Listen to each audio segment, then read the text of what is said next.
I associate a house, a planet, a zodiac sign, an organ, a meridian system, a meridian line, energy line, and a movement. So all of those are tied in together, and they work. They're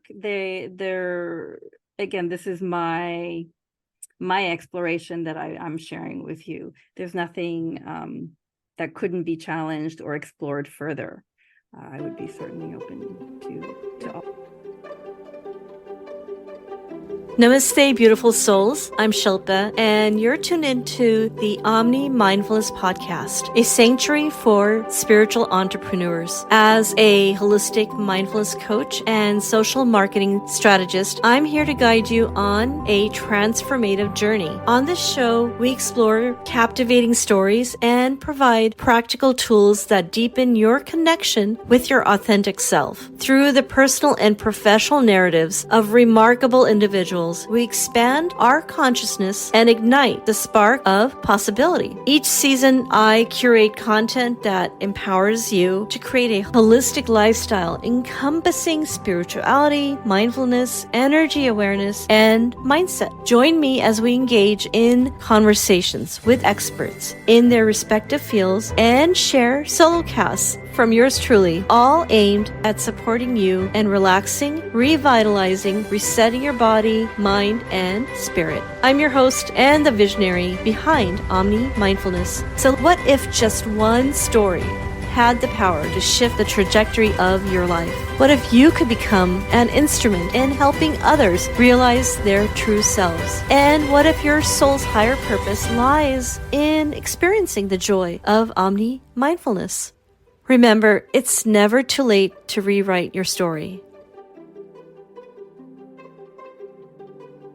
Welcome to Season 7 as we embark on an exhilarating journey into energy awareness.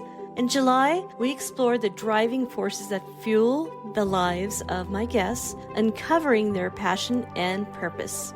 In August, we delve into the profound connection between somatic movement and vitality. And finally, in September, we explore holistic awareness, where mind, body, and spirit unite for transformative experiences. Stay tuned for insightful conversations, expert guests, and tools to cultivate conscious energy awareness.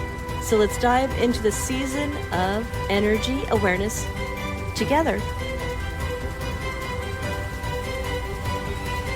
My next guest is the martial arts expert, Sifu Rubia. Sifu Rubia discovered the benefits of Tai Chi as a way to heal herself, and she has been a consistent student and practitioner ever since. She was born an orphan in Bangladesh, where she navigated the scars of deep loss and trauma, creating intense anxiety in her body and mind, including the traumatic loss that she experienced on her body from a miscarriage. This experience brought her to her first Qi Gong class, where she discovered the healing and strength-building power of cultivating Qi. It is because Qi Gong and Tai Chi have helped her overcome barriers attached to grief and loss, Sifu Rubia decided that she wanted to make her life mission to pass these benefits on to others, to teach as many people as possible just how accessible these ancient modalities are and how much they can help people of all ages take control of their physical and mental well-being and bring light into darkness. And without further ado, here is Sifu Rubia.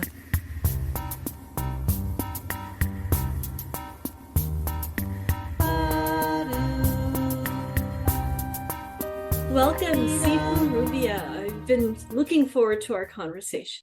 Me too, Shilpa. Thank you for having me. I'm really excited to be here and be with your audience and talking about energy and movement. Yes. Well, your book, your content, and your overall message really does resonate, particularly with this month's topic on movement and energy, or what I call it, movement and healing. And I do find your story fascinating, but unlike many of my podcasts, I think I'm going to start in a counterintuitive way, because I really also enjoyed the privilege you gave me of going through parts of your book.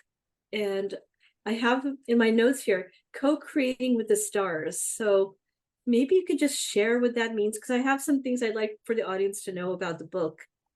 Okay, so it's a book on its own, and there's also a video series attached to the book. So the video series came first, and the book came second, because I found that in the videos, I didn't really get into a lot of some of like the refinements and the topics of astrology. So I created a book to kind of go along with it. So there's whatever you find in the video series, you'll find in the book, and then there's more in the book than the video series. So and it's called Co-Creating with the Stars, an exploration of as above, so below, where I've bridged the language of Western astrology to a set Qi Gong system that I've been practicing for over a decade now. So I just started bringing some points together between the two, and this is that exploration, and that this body of work is that. So it's very exciting. Yeah, and in the book, well, I went through the video series, correct? I think Yes. what I've been, yeah, the video series, for those who are listening, is beautifully designed and very nicely laid out in terms of the astrological charts and the modalities that you suggest one can practice. And speaking of the modalities, maybe I'm going to back up a little bit. In this book, you talk about the aspects and use a lot of astrological, what I call concepts. Mhm. For those who might be curious, perhaps you can share, does one need to have their charts done before they can go deeper in the book?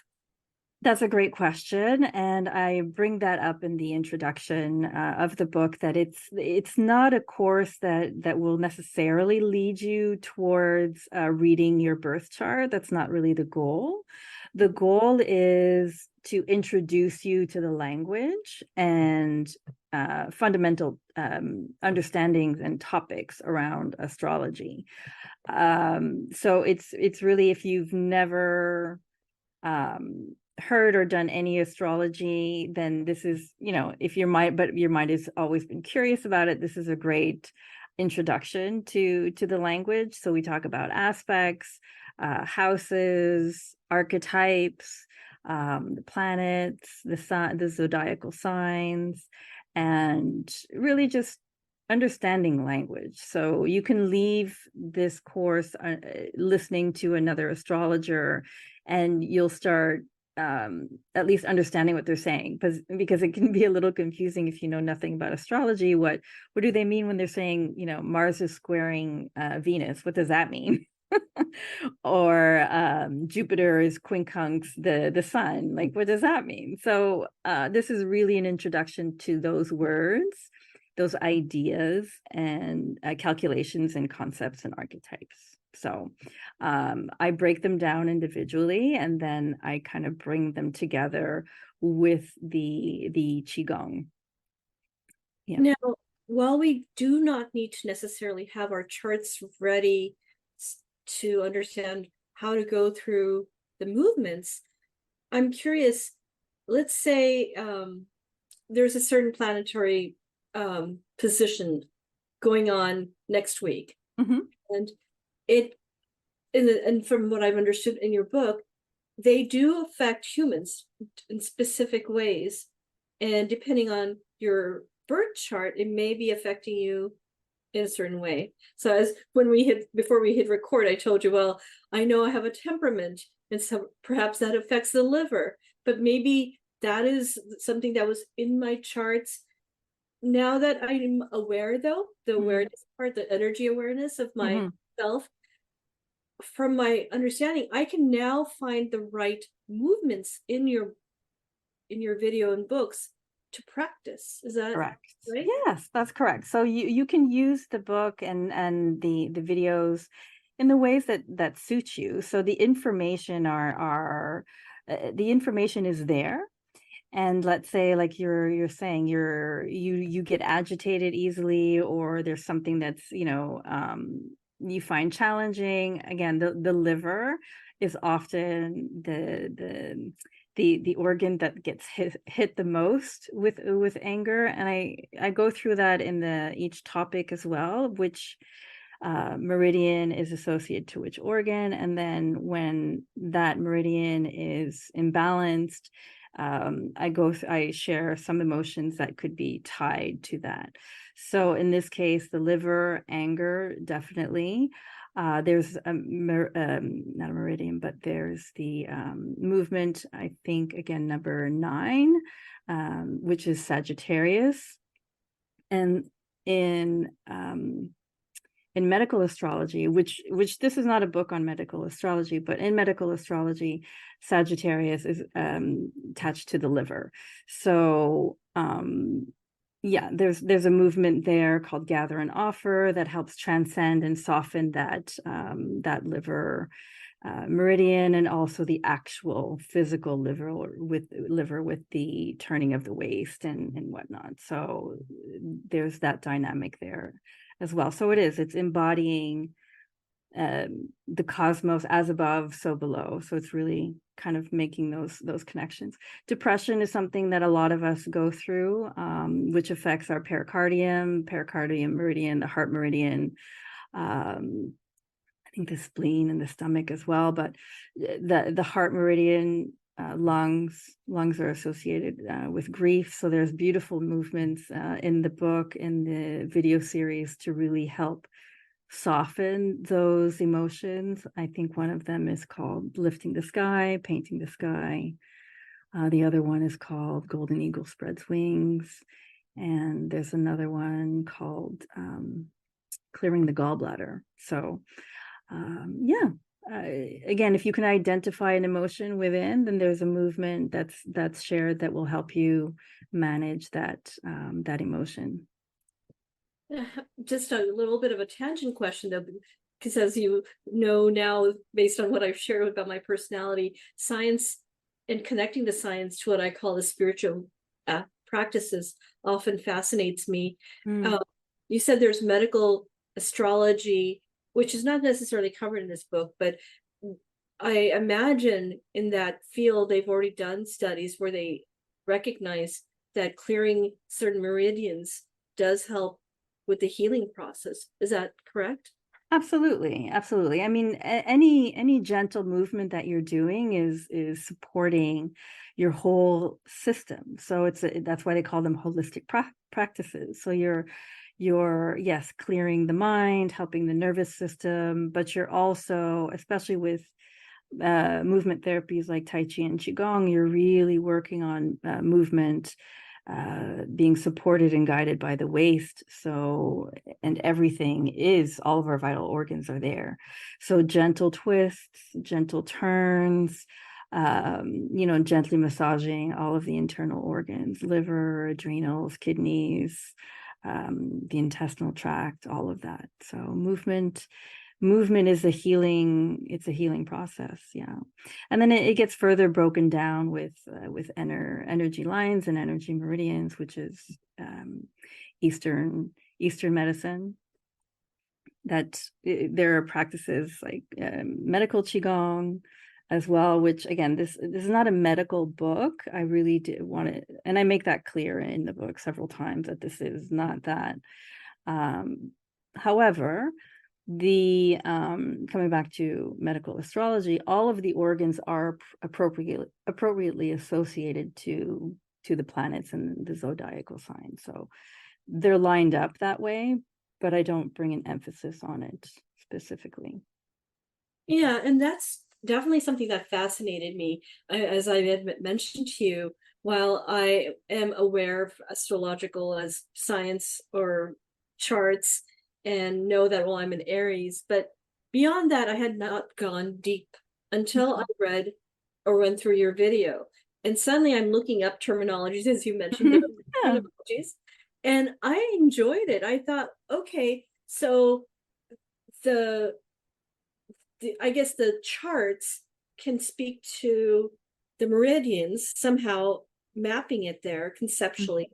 Mm-hmm. And based on that information, we can go deeper into which Qigong movements we can practice, which is, I find it fascinating.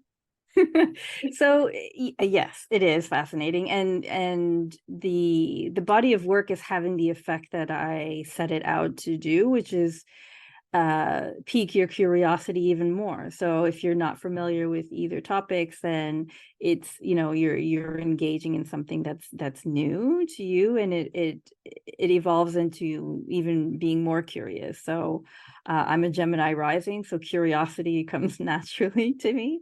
So you said you're an Aries, so Aries, that's your sun sign, but I even go through this in the video series and the book, that your rising sign is actually the sign that you express in most, because it's in your first house, which again, we talk about the houses and how every house is relates to a life topic, money, friends, home, work, life, sex, all of it. So every house has a specific area of life. So you technically could print out your birth chart and go through the material and start looking at your birth chart differently.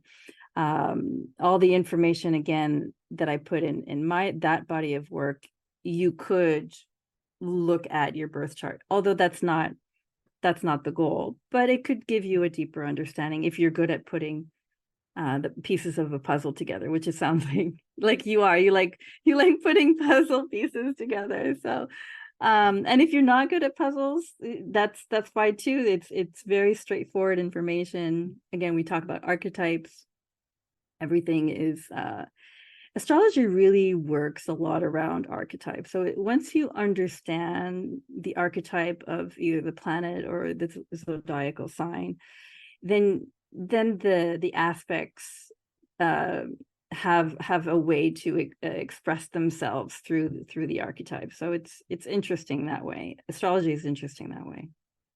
Now it tells stories. Absolutely. Now that I've had this new gained perspective on it, yeah, I'm definitely going deeper into it. And I want to understand, like you were saying, what is the rising? What did you call that? Your rising sign. So at the moment you took your first breath, it's the furthest point on the eastern horizon. So we're all born at different times, different locations on the planet. So the furthest eastern point, wherever that was in the sky and the zodiacal wheel, that's your rising sign. And you can only find that out if you know your exact time of birth, Okay. because that changes every couple of hours as the sun rises. Yeah. That point changes. Wonderful. Well, I do know my exact moment I was born, so I'll try to find that out. Yeah, yeah. So the chart itself it's a full circle broken down into four parts, and then there are houses. And then within your video book, you break down the information and you offer, I say, Qigong movements that speak to you. They're not necessarily some prescribed ones, or are they? Well, that's a good question. It's an important question. So the Qigong system is an actual system. So you have really great Qigong teachers out there who are sharing their work on social media and doing a lot of great things. So definitely explore all of it. Any kind of gentle movement is a good prescription. Be mindful of not hurting yourself, but for the most part, qigong and tai chi are gentle modalities for your body. But this is an actual system, and the system meaning it has a beginning, a middle, and an end, right? So it starts by opening up certain meridians, which, well, it starts by grounding you, and then you start by opening up one meridian at a time, and then you're at the end, it's almost like you're flushing it all out. You're whatever you've kind of churned up, you end up flushing out and then flushing out the bad and then condensing the good. So it's complete. So it's a system that has a beginning, middle, and end. So again, I've been practicing this system for X amount of years, over a decade. And when I started studying astrology only 2.5, 3 years ago, I started kind of making some bridges to the content and the information. Yeah. And in one part of your book, I noticed, or the video part, that, and you correct me if I'm articulating this incorrectly, but it says something about you look at the house and then there may be a meridian, and in your training in this course, it's one house, only one house to one meridian to one movement, but that's not always the way it is, but that's the way you've laid it out. That's how I've laid it out. Yes. So again, this is presented in a playful way for information, and then coming back to, and I may be repeating myself here, but medical astrology again does associate a sign and a body part. And I've kept those pretty much in line. And there are, there might be some medical astrologers that would challenge some of it, but I mean, I don't know. I would welcome them to challenge it. It's fine. I'm happy with the results of the information that's there. There's nothing wrong. There's not necessarily like a whole expansion on specifically medical qigong or medical astrology, which is not what this is. So I associate a house, a planet, a zodiac sign, an organ, a meridian line, energy line, and a movement. So all of those are tied in together, and they work. They're again, this is my exploration that I'm sharing with you. There's nothing that couldn't be challenged or explored further. I would be certainly open to all of that. Yeah.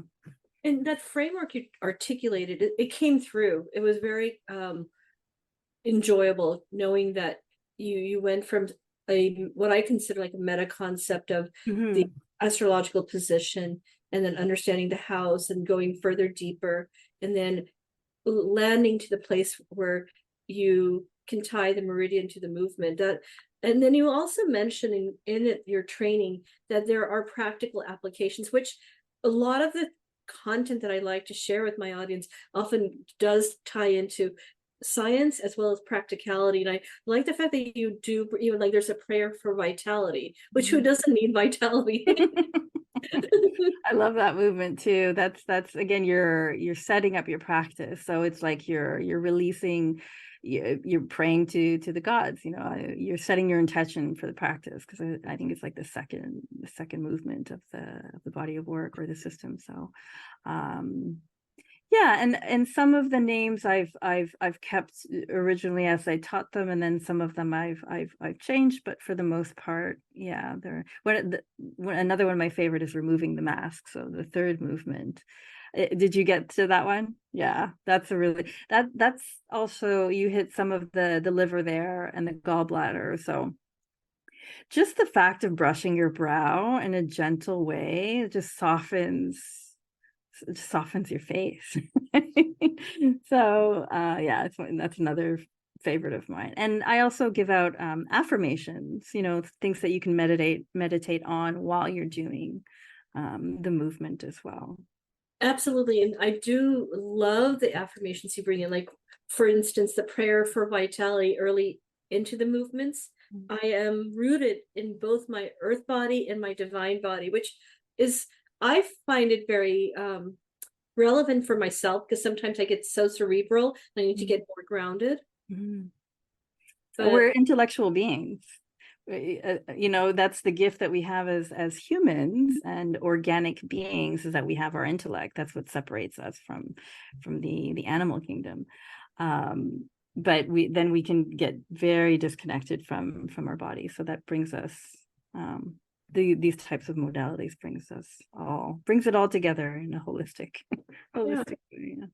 It wasn't until more recently, and I've shared some of that before we hit record, that I would feel a deeper connection with what I call subtle energy. And that's why this category was inspired, this energy awareness, because I do have a better sense of awareness in the last few years. So when you were talking about unveiling the mask, when I did that practice, I literally would feel like this rush of happiness or joy or goosebumps, like an energy. So is that something that this is in my head? Is that for real? No, I mean, if you're having a visceral and somatic, experience to the movement, that's everybody's going to have a different one, and many students share their experiences, and they're all different. So as long as you're tuned into it, I think there's no wrong, there's nothing wrong.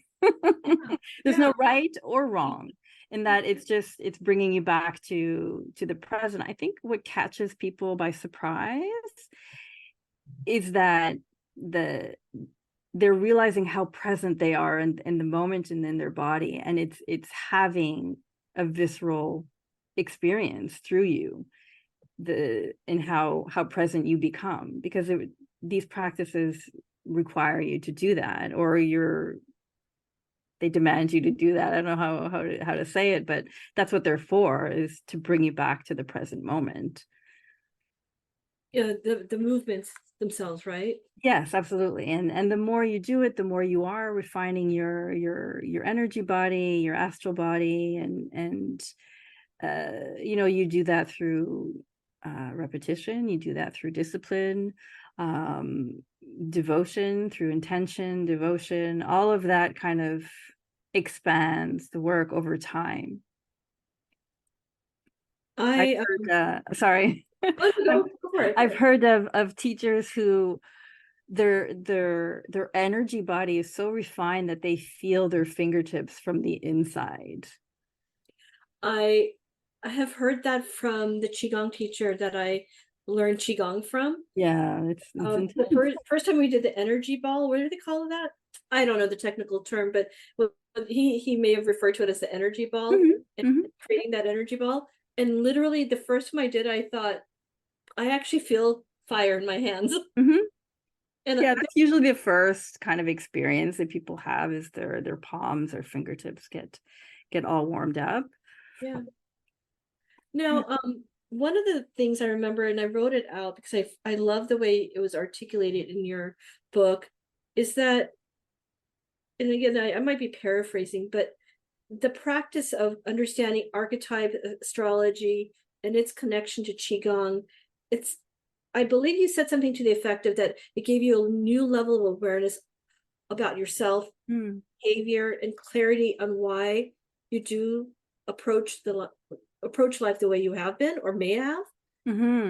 Accurate? Yeah, that is accurate. So astrology to me has been a healing tool. And I think the age-old saying, know thyself, every great thinker comes back to that. And astrology brought me deeper into that practice, because I was already in the development of it with my yoga, my Tai Chi, Qi Gong. So I'm in the cauldron already. But when I started really tapping into astrology, I got a deeper understanding through the archetypes, through the planets, and where they were in my birth chart, and understanding myself, and understanding why I did certain things the way that I did, and or not, or didn't do, and why I was experiencing certain things. And then everything's a cycle. So the planets are in this constant movement, yes, but they're cycles. So everything comes back around. Which is also interesting. But coming back to knowing yourself, so the deeper you understand yourself, the more compassion you can extend outward. So once I started understanding that reading a chart really can bring insight into yourself, also not just you but other people. Everybody has their own birth chart, everyone is unique. You just start feeling more compassionate. And it was something very noticeable. Like I noticed that about that change or that enhancement that astrology was bringing to my life. And their compassion is something that we should all strive for, right? To become more compassionate. know thyself. It comes back to that. Yeah. I love that. And it actually is a nice segue because I feel like we did cover key aspects of your video in the book. There's so much more deeper that I want to go, so I may have you back. I'd love to come back. Yeah, we can do that. I love it. And I love to study deep, so that'll be fun.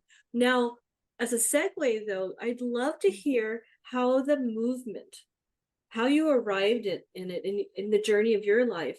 But Mm-hmm. and from my understanding of what I've read and what I've experienced for myself, that the movement itself is a journey, meaning that life is a movement, but in Qigong, when you're in the movements, you're also becoming more deeply aware of yourself and your energy on a subtle level. But then you're also maybe on a more deeper spiritual level, able to uncover blocks and release them. So is that how you feel? And maybe share your journey. Yeah, I think everybody has their own experience with that, and whatever we're ready for, will the lesson will arrive. I've had people share with me in the past that, and we're talking again over time. You said this 5 years ago, but for some reason, it's just resonating with me now. So it's really allowing whatever, being open. First of all, you have to be open to receive. If you're blocked off, and your perspective and your attitude in life in general, that first has to change. You really have to be open. So movement for me was part of my healing journey, where when my yoga practice was hurting me more than it was healing me. So, and that happens. Yoga can be a little intense. I have a body where I fall into my joints, so I have to work on different things when it comes to yoga, or the asana practice, not the whole practice of yoga, but the asana practice. So Qi Gong kind of came into my life um, to support strength. So it really was a practice that I didn't approach it spiritually at all. That wasn't my intention. It was, I like to move. I need to move. I'm hurt. My yoga is making it worse. What do I do? And so that's where Qigong came into my life. So building strength from the inside out. But the teachers that I had at the time, they tune you inward. So stop thinking about the larger muscle and start thinking about the marrow and the bone. So when you go that far deep into the microcosm, then you're getting into a different space. So for me, it was about building strength. And then yeah, I started building my physical body back, and then the recurring pains that would happen, they wouldn't last as long the more that I practiced. So they would still happen, but the recovery time was a lot shorter based on me doing this practice. So that's how I discovered it. It was not a spiritual approach. And then the more you do it, as I was sharing earlier, the more you're refining your energy body. You're really going into your spine, and that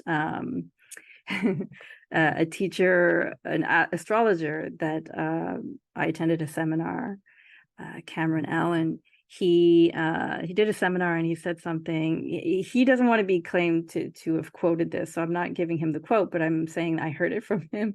He said the spine is the line to the divine.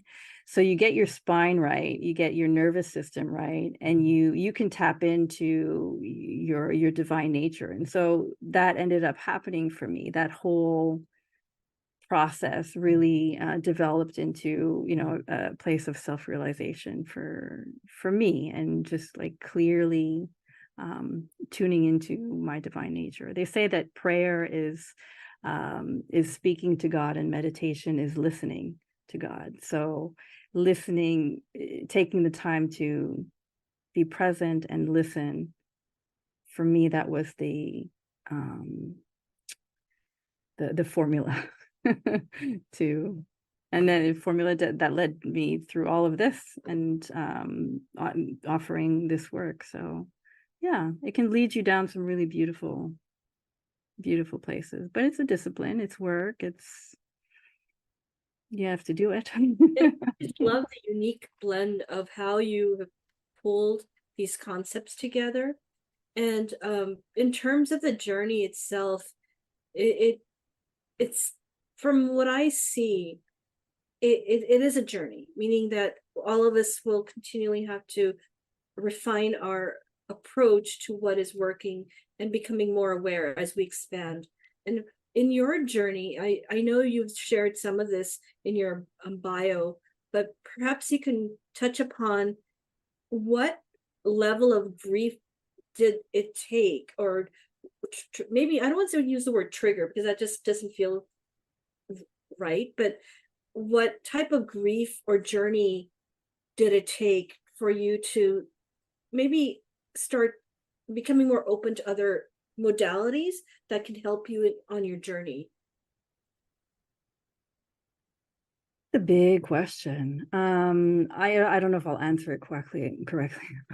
I'll try, because you're bringing up grief, and I think grief is something that's always resided in me for not obvious reasons, but for the reason that I'll share now, is that I was adopted and abandoned on a sidewalk in Bangladesh, in Dhaka, and found in Dhaka. So the grieving part for me has always been there from a very, very young age.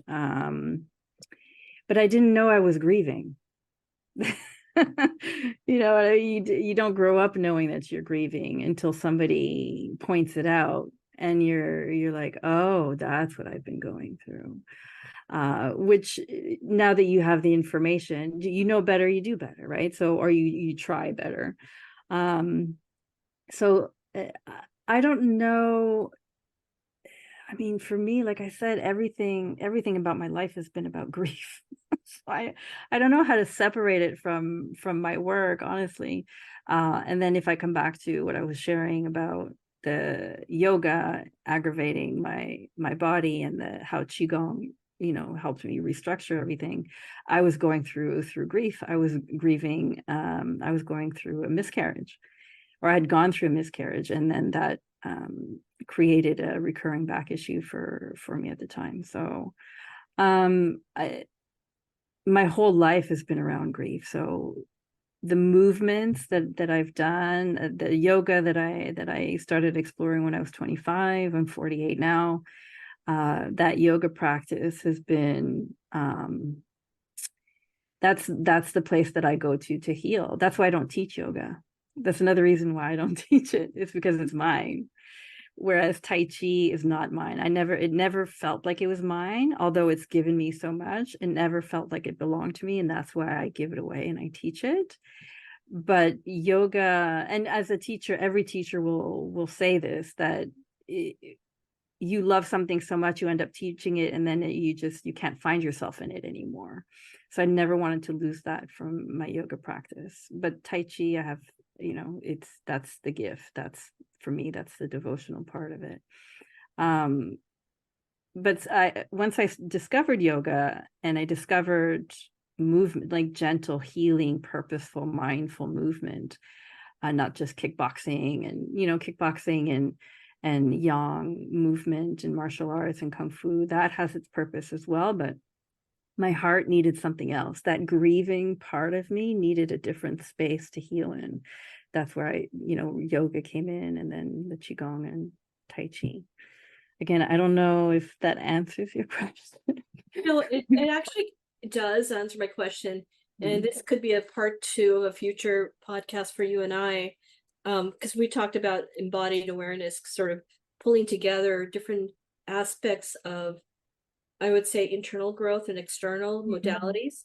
But I went through various levels of grieving, and one of them was several miscarriages. And when I tried to foolishly, when I did finally give birth successfully to my boy Omni, I foolishly decided now I'm going to go become a yoga teacher. I had just barely, he was what, 7, 8 months old. And I struggled. I struggled. Mm. My sciatic nerves were completely raw.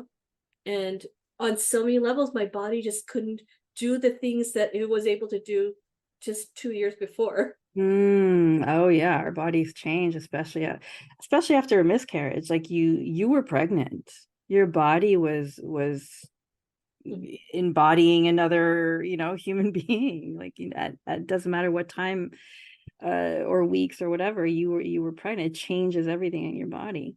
Um, sorry, I'll let you continue.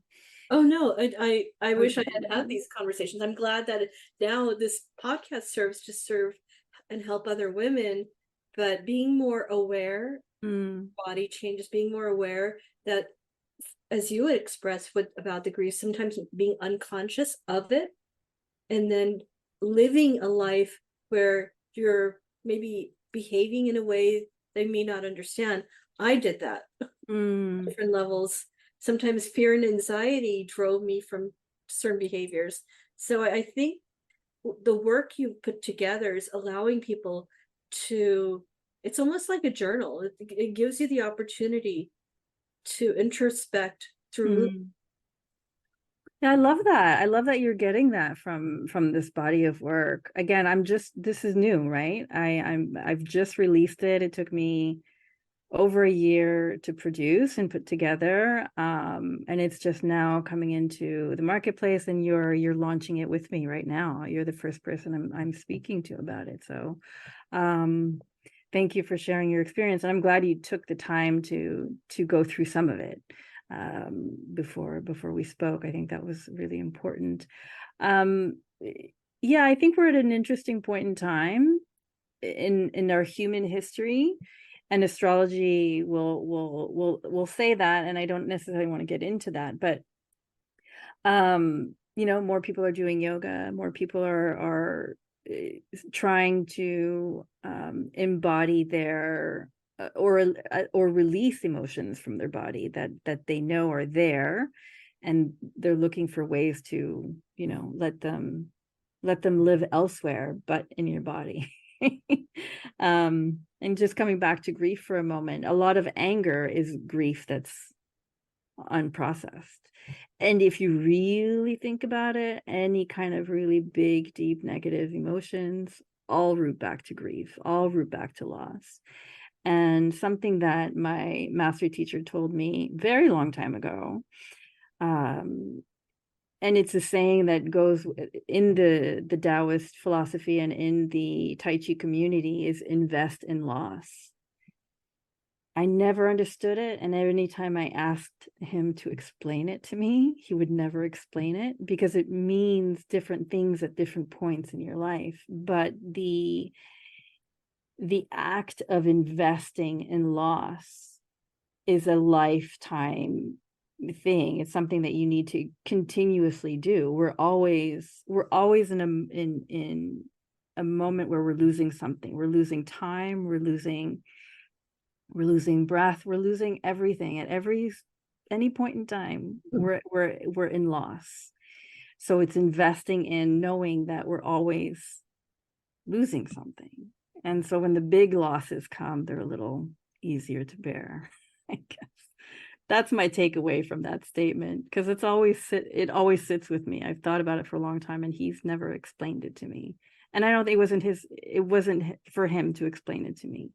And But does it feel like it also ties in? I mean, it resonates with me, and I feel like perhaps it also ties in with the notion of being present in the moment.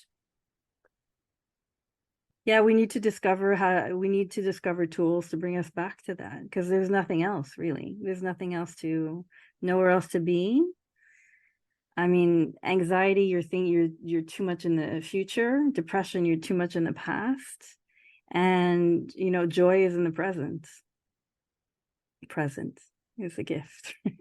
So anyway, we've all heard that one before, is what I'm saying. So yeah, and these practices bring you to your breath, bring you to your present moment. So, in parting, though, my notes said something to me that I wanted to kind of share with you.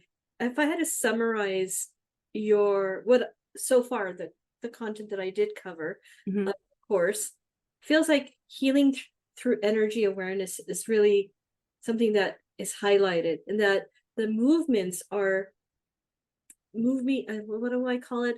Moving meditations. Mm-hmm. And it feels like moving meditations. Perhaps you can share what your insights are on that and how it ties to healing as well as energy awareness. I mean, that's why I bring affirmations, because when we can attach a word to what we're doing, or a story to what we're doing, we're helping the neuroscience, which I wouldn't be able to explain, but I know it's there. And help supporting neuroplasticity and all of that stuff. Again, I'm not a neuroscientist, but neuroscientists would support this type of work, and that you create a story, bridge that story to a healing movement. And that's why in this course, I also offer little, like, 3D videos of the meridians. I'm sure you saw that along the way. So that visual, so the visual component, the mantra component when with the affirmation, so the vibration of sound as you say the affirmation, and then adding the movement. So you're really creating like a healing environment for yourself through these the visual, the sound, the movement, everything coming together. Yeah, because the movements are so simple and so gentle, they're easy for everyone to really try. And the ones that are more complicated, I make sure I say this is really advanced, skip it, don't do it. But 10 out of the 12 are really gentle movements. So if you haven't been, physically active for a long time, this is, be gentle with yourself as you start. Run it by your doctor, say, hey, look at this, what do you think? But for the most part, it's definitely a gentle entryway into a journey, and I've always referred to it as my soft place to land. These practices that I've developed, this is where, when life is overcomes, because it always will, the chaos will never go away, these are the places I softly land. So I've created the space for myself through these gentle practices. Yeah. And the way you mentioned that, yes, you in your video show the meridians, you Mhm. with different information. I do feel like it's an embodied system that you've created that helps. And back to the neuroplasticity, yes, Yeah. the affirmations, and again, I'm not an expert, but from what I do know, that repetitive sounds, repetitive words Mhm. create new neural pathways. And then when you make those connections physiologically to the meridians, again, that's reinforcing. Yes. And so it's all, in my mind, still very scientific. Yes, it is. Absolutely. Absolutely. I mean, my approach has always been more spiritual, but spirit and science have always kind of walked hand in hand throughout time. Absolutely. Yeah. That's why I have created on a side Science of Spirituality series, which I think you would be a wonderful Oh, guest. wow. Yeah, so we'll go deeper in future podcasts, but I truly enjoyed our conversation. No, me too. Thank you for sharing and bringing your take on it, your perspective, and your curiosity, more importantly. Yeah. Absolutely. Well, thank you so much. And until next time, have a great weekend. Thank you, Shilpa. Happy movement to you. Happy movement. Thanks for tuning in, sweet soul. If you've enjoyed this episode, I would be so grateful for your kind review on Apple Podcast. Simply click on the link in the show notes to leave your lovely feedback and uplift our spirits. Your support means the world to me and helps our show thrive. So please show me your love and continue to practice Omni mindfulness.